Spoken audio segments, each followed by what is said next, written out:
Hi, this is Kyle, and I just wanted to talk a little bit about my process for map making that I am doing for the Flames of Freedom RPG book that is powered by the Zweihander system. I'm super excited to be working on this book, and the process that I use for this is not that different than what I'm going to be using for Old Roads and what I have already used for my map pieces project on itch.io.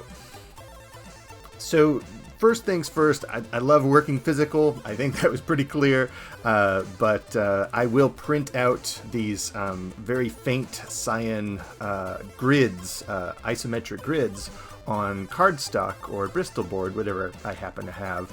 And then from there, I will use a non-photo blue pencil, which it's not something that really makes sense anymore, but it does make it easier post-process to separate out all of this blue and leave just the black and the graphite. So with Flames of Freedom specifically, I adore the interior art in that book and in Zweihander by Dejan Mandic. I don't know if I said that correctly. No disrespect meant. I have only the utmost respect for him, and actually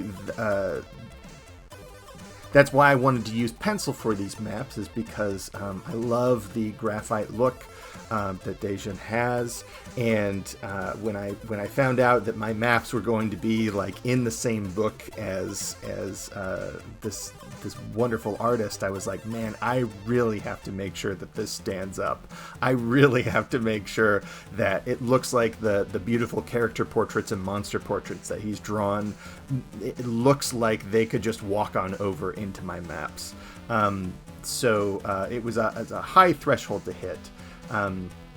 But as you can see, after I kind of hit my blue lines finished, a lot of it's not very detailed. It's just to make sure everything's kind of going in the right place and save me a little bit of effort ruling things out with the micron pens that I use. I just use one size. It's 0.05 for everything. Sometimes I'll have to go around the outside edges to kind of beef up the line weight a little bit.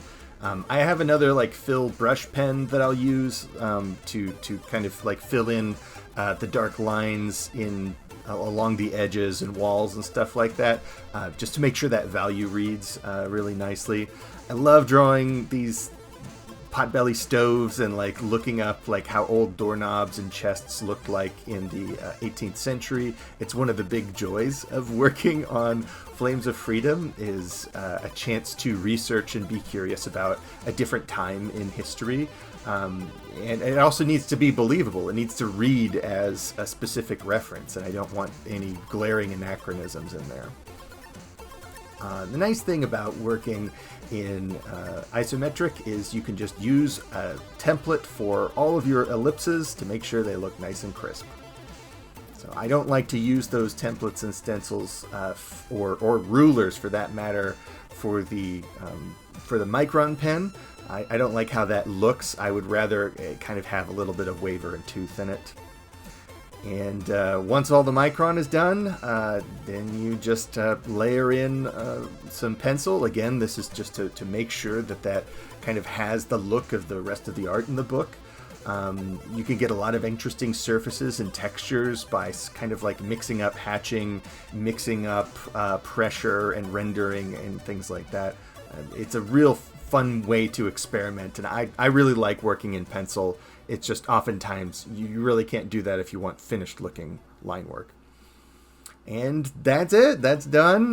This is what it looks like when all of the penciling is done. The penciling goes pretty quickly compared to the layout and the inking part of it, but I really like how all of this looks. And once it's scanned in and I adjust the levels and drop out the blues, it looks wonderful. Well, thanks for watching.